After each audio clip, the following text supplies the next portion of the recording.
In my last video, I showed the do-it-yourself 12-volt generator I built with a free lawnmower. And I wanted to kind of go back and compare this with the other generators I have and see how it kind of stacks up.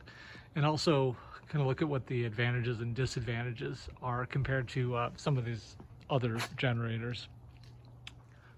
Now I've lined these generators up by cost from the cheapest on the end, the blue Harbor Freight generator, all the way up to the lithium-ion battery pack with the solar panels. And you'll see that the do-it-yourself generator actually ends up as quite expensive end of the spectrum, even though most of the parts on it were free. And the reason for that is that between the materials for the mounting plate and the alternator, the battery, and the sine wave inverter, this is probably $400 or $500 worth of stuff. Some of the stuff I had anyway, so it's not like I went out and bought it specifically for this project, but there just ends up being a lot of other expensive components to turn it into something useful. More expensive than that is this lithium-ion battery pack with the solar panels. This is probably about $100 for each solar panel, plus $250 or $300 for the battery pack inverter itself. And on the other end of the spectrum, I have this little Harbor Freight generator, which was free, but you could buy these from Harbor Freight for about $100. They might be up to like 150 now. And so that's kind of on the cheaper end of the spectrum. And then in the middle, I've got two inverter generators, kind of a small one and a medium-sized inverter generator. And the green one is probably about $170 from Tractor Supply. And the yellow one is a dual fuel propane 2500 Champion. And I think this one was probably $400, $450, somewhere in that range.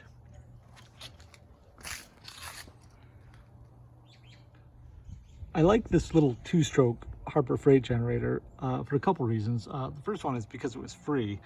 Someone gave it to me, it wasn't working, and I put in a $12 capacitor, and it works fine now. But it's also purely mechanical, so there's not a lot that can go wrong with it.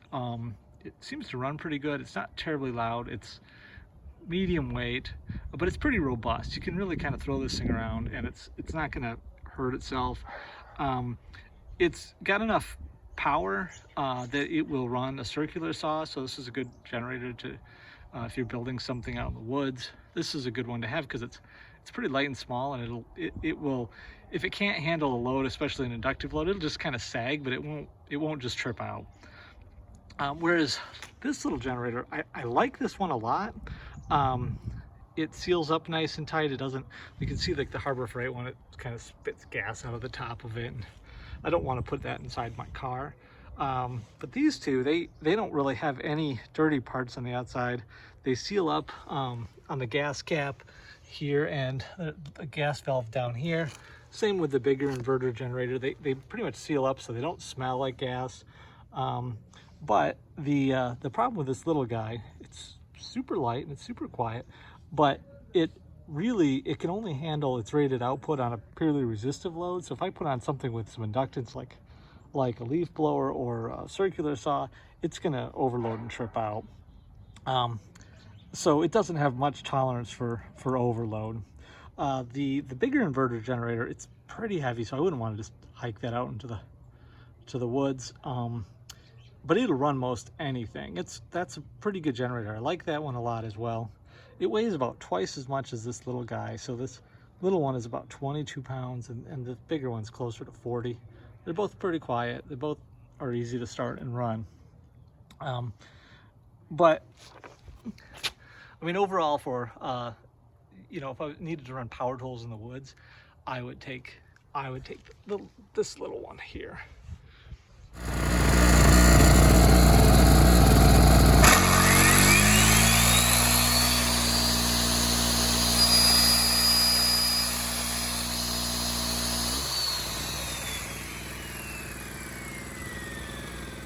On the other end of the spectrum, the EcoFlow battery pack, this is, I think, a good choice for camping. I throw this in the car if we're going somewhere. It has a 600 watt inverter in it.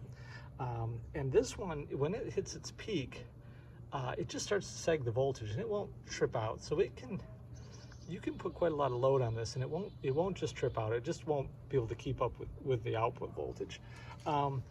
I've run a coffee pot on this. I've cooked a loaf of bread with this. You know, it's helpful if I got a lot of sun and I can get some solar to keep it going. I've got a little frying pan that I can run on this. This one I'd like because I don't have to put any gas in it. I can charge it from the car cigarette lighter. I can plug it into a wall somewhere to charge it up. It's super portable.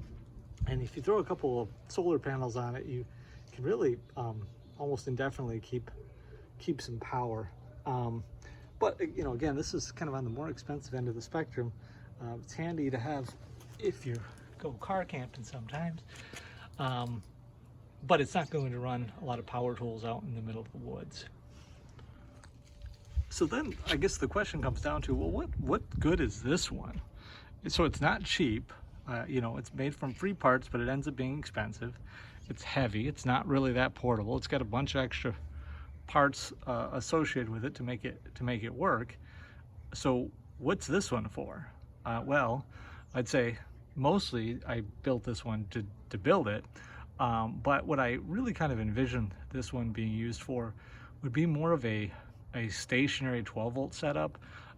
Let's say you've got an off-grid cabin in the woods and you're mostly running on solar and battery. But you know, occasionally for those cloudy days, or you might need some backup 12-volt. I think this would work really well for that. If you built it into a little lean-to or something, it could sit there. It'd be mostly happy to just sit there for extended periods of time, and then it would work when you need it. The engine's not working particularly hard to keep up with the load. The alternator is a standard GM style 3-wire alternator. They're super robust and they're super cheap. I think this one was, you know, brand new. It's like $50 or $46 or something like that from Amazon shipped.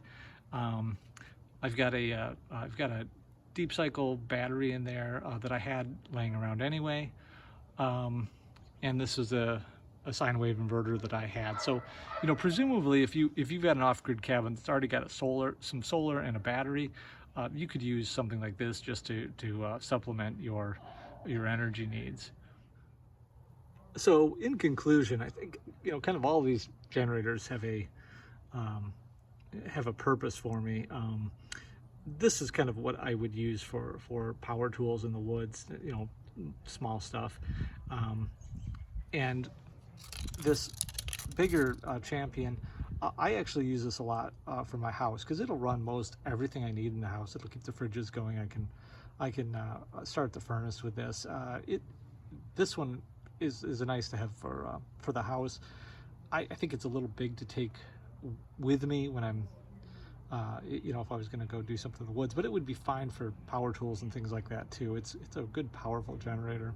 The little green one, I think this one is probably going to be, I'm probably going to use this to supplement my lithium pack. I'll probably use these together. So I'll just throw the little generator in the trailer in case I need some extra power. This one, it does a nice job of charging the lithium pack.